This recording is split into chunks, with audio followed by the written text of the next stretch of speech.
876-4740. Maples Realty and Auction. Hey, hi, and hello there. Rutherford Issues with Brian Barrett. Fun lovers and truth seekers. Weekday mornings at 10 on WGNS AM FM online.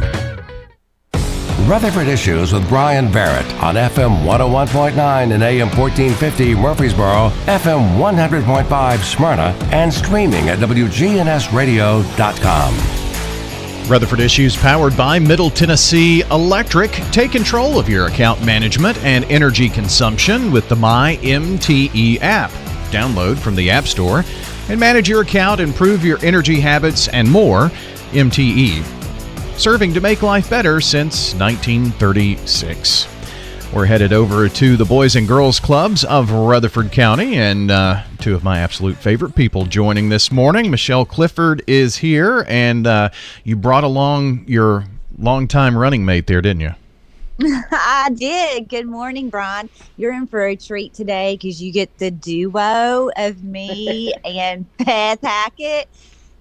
So get ready for a good time. But yes, Beth is joining us today. She is our Director of Resource Development at the club and has been at the club with me for, 17, 18 years. And she does so much for our club and is so wonderful in our community, as everybody knows. So we're so excited to have her today. Beth, how are you? I'm wonderful, Brian. How are you? Thanks for having me. Doing really good. I mean, you can't have been there 17 years or so. You're only 25, right? Can you believe it? Can you believe it? Actually, Michelle started in November, and I started the January after she started. So we've really been there just 3 months. She started before me, and then I started 3 months after her. It's crazy. It is. And you've had a lot of fun and seen a lot of changes with the Boys and Girls Club, I'm sure. I know that new Smyrna facility, I say new, it's been there for a while now, but it's new since you started. Exactly. That was one of our big goals, was to build, I think it was 2010. Is that right, Michelle, when we opened the Smyrna Club? That's right. Yeah, 2010. And and now it's what, 2023? 13 years? Woohoo! Oh, my goodness. Boy, does time fly. I remember doing a remote from out there, We did a remote, and yes.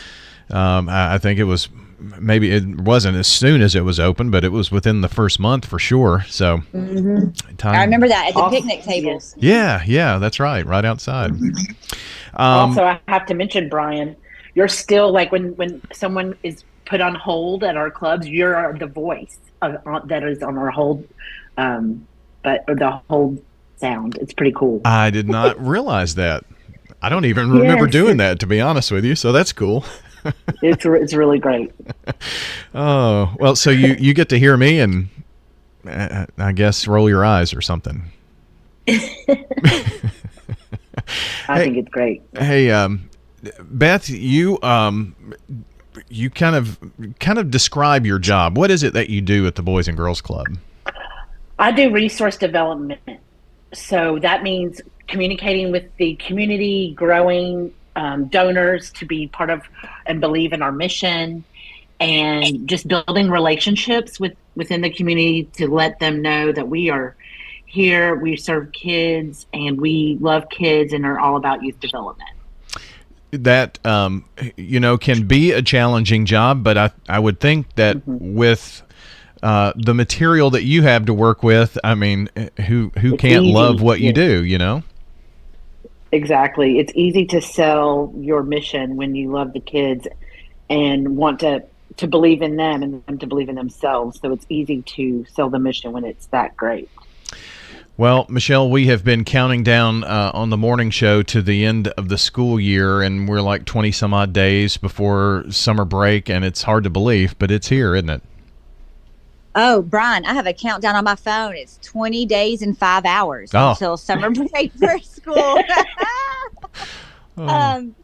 So, yeah, it's coming fast and furious. It's coming, but we love the summer. I think the last time we talked, things were filling up or almost full. I'm sure that right now you're at capacity by now, I would think. Yeah, our Smyrna club is at capacity right now. They are completely full, but we always have a waiting list, and we do actually pretty good about clearing that waiting list if people can just be patient and let us get a week or two in, we're really good about running down that wait list. But yes, we are at capacity, but still accepting applications. Okay. So check that out, and bgcrc.net. That stands for Boys and Girls Clubs Rutherford County. You can find that online. And have you been doing some tweaks to the website? We have been tweaking the website. Good job, Brian. And we're Yeah. still working on it. We're still tweaking it, giving it a little bit of a facelift.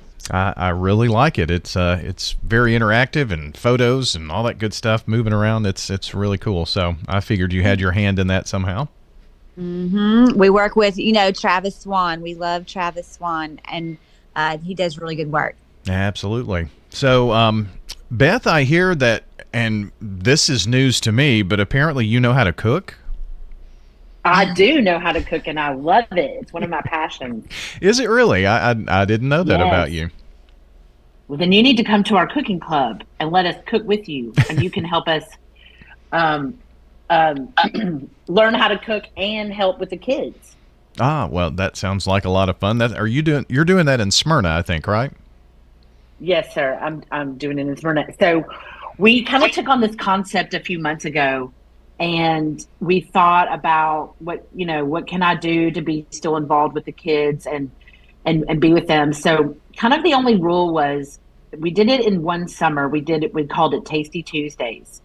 And since then we've moved it on to the cooking club, but we did the only rule was everyone had to agree on what we were going to make. It could be anything they wanted within the right realm. And we had to agree on what we wanted to make. And we had so much fun. We had some of our board members involved in the cooking process, and they would come every Tuesday. And then we had volunteers come from the Interact clubs at our Stewart's Creek High School. It's been really fun. But I think one of the most favorite things that we made was beignets. Like the New Orleans dessert. Now, do we have fry pans in the rooms with the kids? No. We just literally had fry pans in the kitchen, and then we would fry it and then take it into the room where the kids were and demonstrate how it was. And then at the very end, after the everything had cooled off, we would take that into each of the rooms and show them how it was made. It was so much fun, and it was one of the most special ones because none of them had really ever had a beignet.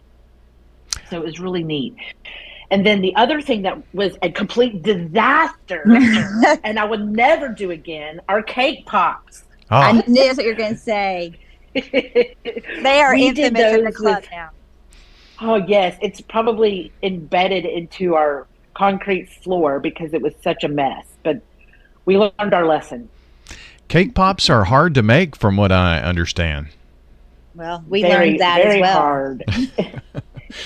We learned that hard way. I mean, we had board members like licking cake off their fingers because it was just all over everything. They did not form into pops at all. It was fun. But we remember it. It was so much fun, and that's one of the things like they will always remember because it was a disaster. But at the same time, they didn't know it was a disaster. They loved it. Well, Beth, I'm no cook. My daughter is the baker in the family, and cake pops are one of her things that she likes to try to do. And she found that if you take those cookies that have the icing on them, like at Walmart, and the sprinkles on top, you know what I'm talking about? You can, that's just the right ratio of cake-like material and icing to make a cake pop in their form there without all the mess. They're already cooked. So I don't know, maybe something you could try. That sounds like a great idea. She should come and work with our younger ones, and maybe a group of 5 instead of a group of 45. Yeah. Oh, Brian. Seriously, I think that it would day. be fun It was everywhere. if it was smaller ones. Yeah. Oh, goodness. That sounds like, I mean, that's always the worst part about cooking for me is the cleanup, but that's all part of it. And why I know that it's a passion for you, but why is it important for the kids, do you think, to get in the kitchen and do this? I'm amazed at how they don't even know what a measuring cup is, or how to turn on the oven to a specific temperature.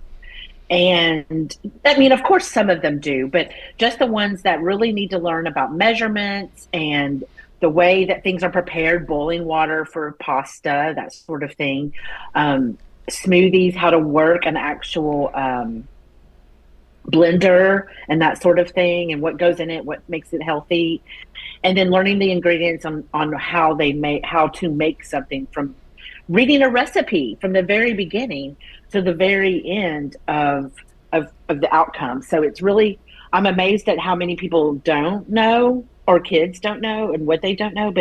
And so my instruction and helping and guiding and encouraging is amazing to see them, what we make come to fruition. Yeah, like an eighth of a teaspoon of salt, or that kind of thing. Or a pinch, yeah. Yes, or a dollop, or and that sort of thing. And one of the another thing we did spaghetti, but we did different sauces with it, and we talked about the different types of pasta that you can buy. There's so many different types of pasta, fettuccine, cavatappi, spaghetti, angel hair, just learning what that means and how the different types of pasta and even the sauces, we did a spaghetti bar. Like, we had fettuccine sauce, we had spaghetti sauce, we had like a meat sauce, we had just a regular red sauce. So it was kind of interesting for them to learn the different ways of the different kinds of spaghetti that you can make, and then using your leftovers to make like a spaghetti pie of that sort. And I was amazed that so many of the kids loved the fettuccine Alfredo the most. I thought that was interesting. Yeah. And not just a plain old spaghetti. They loved the fettuccine. My favorite's bow tie pasta. Bow tie. That's good in a good, cool summer salad. Yeah. I'll have to make you a summer salad, Brian. Summer salad. Well, and you're doing this all summer in Smyrna, right? Yeah. Well, yes, sir. We do it more than just the summer. We do it probably once a month. When we did it every Tuesday, it was so much. And even the board was like, how about we do it not as often? It was just a lot. It was a whole lot. But they were such good sports, and we had special aprons made for them and little chef hats that the kids were able to decorate themselves and wear. So we made it really special. Yeah, a lot of fun. We've got Beth Hackett and Michelle Clifford joining us from the Boys and Girls Clubs of Rutherford County. I guess I've got summer on the mind, and I think you do too as well, Beth.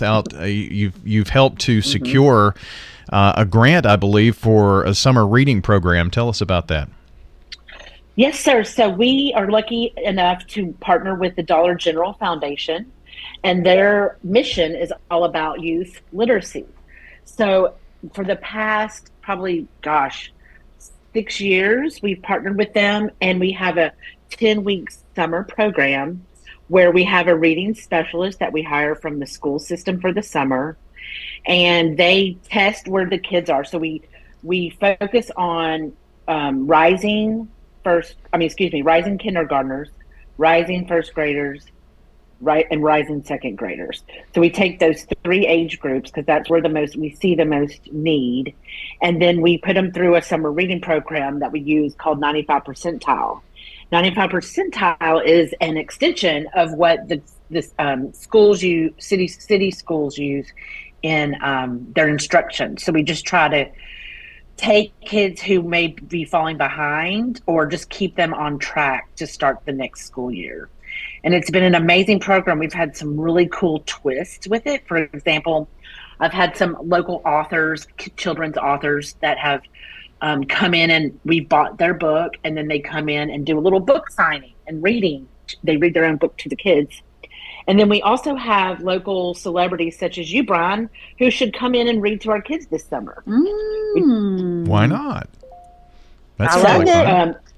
And it's so much fun to see the adults, because the adults are like, well, what do I read? I'm like, whatever you want to read, or we can provide a book for them to read. So I'm looking for some local help this summer for them.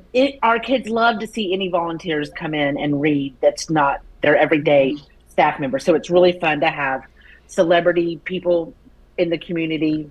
Doesn't even have to be celebrity. It can be a great volunteer to come and read and share their passion of reading with the kids, to show them how important it is. Yeah, that sounds like a lot of fun. I know, Read Across America Day and all that kind of thing. Volunteers come out in droves, so here's an opportunity to get some good time in the summer to make that happen. That sounds like a lot of fun. Do they just contact you at the Boys and Girls Club if they'd like to volunteer? Yes, sir. You can just contact me via email, or you can call the club and they'll be in touch with me. But yeah, we're really trying to expand it. And then for our Smyrna Club, we have a year-round reading program, and the Smyrna Rotary Club helps us fund that position for a year-round reading specialist in Smyrna. And she has done amazing things. And then in the same, certified reading specialist that gets certified in that 95 percentile program that I mentioned. Yeah. Well, as always, time flies when you're having fun. I appreciate you both spending some time with us, and enjoy summertime coming up, and we'll chat with you soon, okay? Okay, but we expect to see you this summer reading Ron. with us. Yeah, you bet. We'll do it. All right, thank you. Thank you. That's our friends from the Boys and Girls Clubs of Rutherford County, Michelle Clifford and Beth Hackett, joining us today. Now, let me give you a reminder. If you missed any part of the program, check WGNSradio.com under podcast and Rutherford Issues, or wherever you listen to audio. You can also catch us on YouTube with Big G TV. Hello friends, Lenny Farmer with Jennings and Ayers Funeral Home. More than I can count, we have taken care of families who were totally caught off guard with the passing of a loved